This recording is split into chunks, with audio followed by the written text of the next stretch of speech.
nakaharang muta sa iyong mga mata. At baka nakalimutan mo rin na may pagkakamali ka. Huwag husga ng husga sa mali ng iba. Kailangan mo ring suriin ang iyong mga ginagawa. May kahinaan ka rin na dapat mo itama. Bago mo tingnan ang buwis ng iyong kapwa, sarili mo muna ang dapat mong itama. Hindi yung nagmamalinis ka, mas masahol ka naman pala. Sa mundong ating ginagalawan, may mga taong mapanghusgat diyan maiwasan. Lagi nilang binabantayan ang iyong mga kamalian.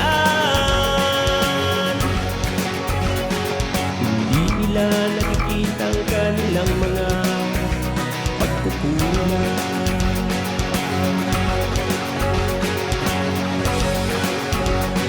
Sa halip ay umayos ka, magbago, magpatuloy sa landas ng pagiging mabuting tao.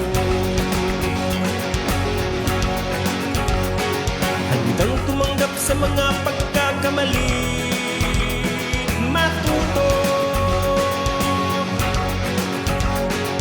Wala namang taong perpekto sa mundo.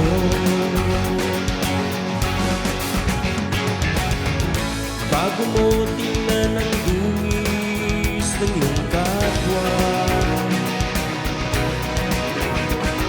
sarili mo muna ang dapat mong itama.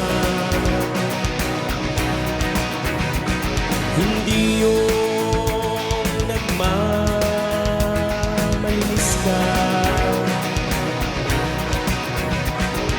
mas masahol ka naman pala.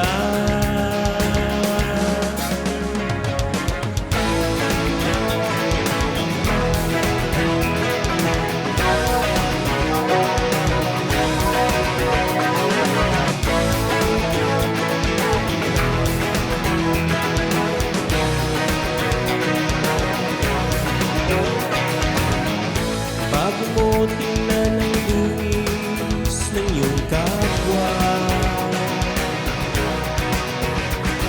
sarili mo muna ang dapat mong itama. Hindi yung nagmamalinis ka, mas masahol ka naman pala. Bago mo tingnan ang dungis ng iyong kapwa, sarili mo muna ang dapat mong itama. Hindi yung nagmamalinis ka, mas masahol ka naman pala.